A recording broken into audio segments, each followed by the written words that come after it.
The town of Ashton Falls, picturesque, peaceful, a place where nothing happened until now. A darkness festered beneath the surface, an ancient evil. Whispers spoke of strange rituals in the dead of night, of hooded figures, of blood. Fear clung to the town like morning mist. People whispered of a cult, the Crimson Eye they called it. They lurked in the shadows. They watched. They waited. No one dared to speak its name aloud. To attract its attention was a fate worse than death. But some secrets refuse to be buried. Some truths demand to be unearthed, even if it means facing the darkness head-on. Alex Turner, a young journalist, arrived in Ashton Falls seeking answers.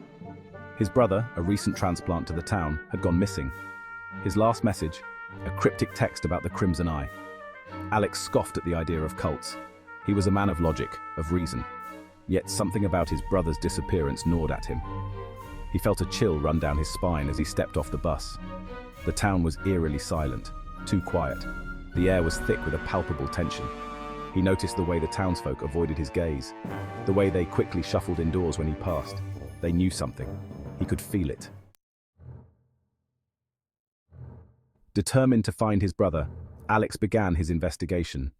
The night was cold, and the shadows seemed to whisper secrets as he moved through the dark alleyways. Every corner he turned, every shadow he passed, he felt the weight of his mission pressing down on him.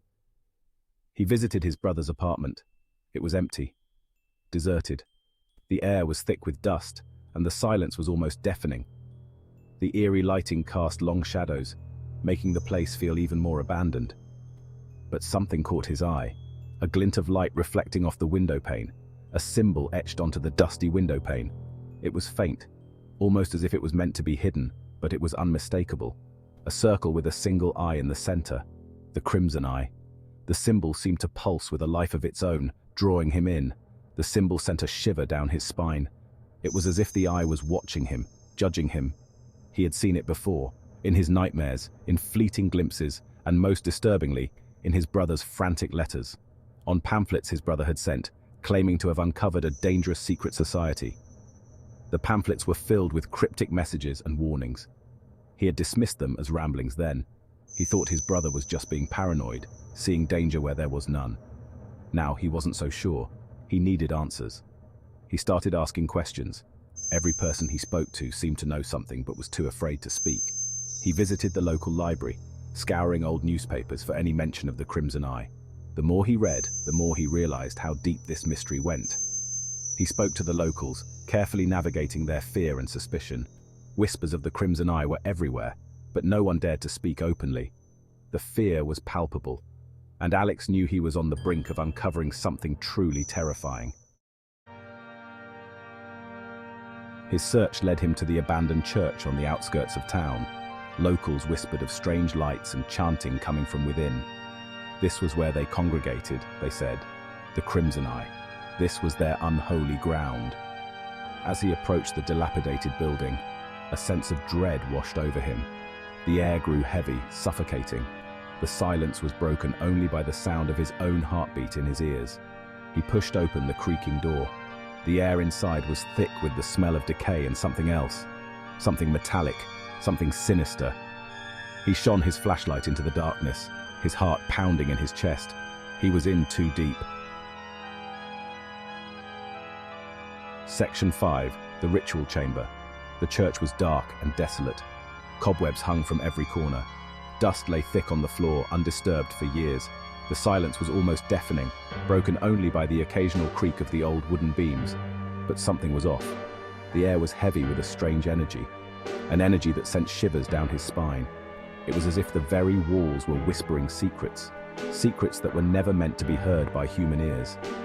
He ventured deeper into the church, guided by an unseen force. Each step felt like a journey into the unknown, the shadows dancing around him, almost alive. He could feel the presence of something ancient, something powerful.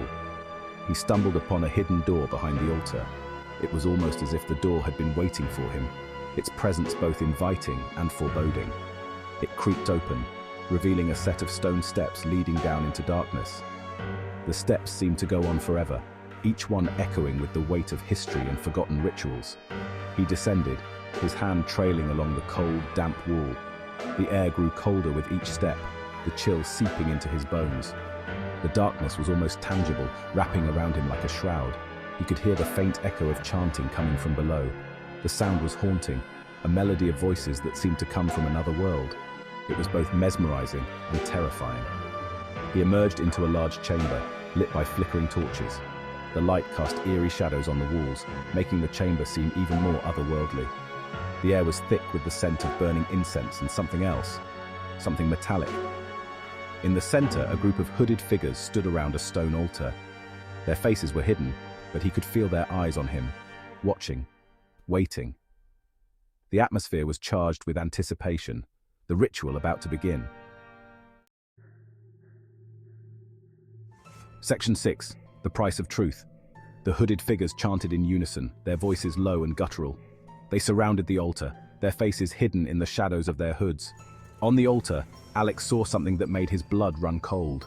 It was his brother, bound and unconscious. He wanted to scream, to run, to save him, but something held him back, a morbid curiosity. He had to see what they were doing, what they were planning. The chanting reached a fever pitch. The air crackled with unseen energy. One of the figures stepped forward. In their hand, they held a ceremonial dagger. It glinted in the torchlight. The chanting stopped.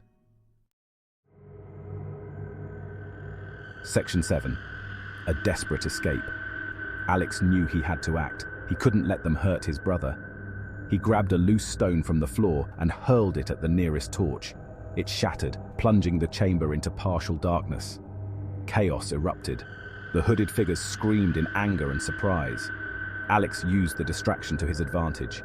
He rushed towards his brother, desperately trying to untie him. He felt a hand grab his shoulder. He spun around, fear coursing through him. A hooded figure stood before him. Their eyes met. In that brief moment, he saw something in their eyes. Not malice, but fear. Section 8. Hunted by Shadows. He broke free from their grasp and pulled his brother toward the stairs. They stumbled through the darkness, the sound of their pursuers echoing behind them. They had to escape. They emerged from the underground chamber, gasping for breath. The church was silent, but they could feel the eyes of the cult upon them.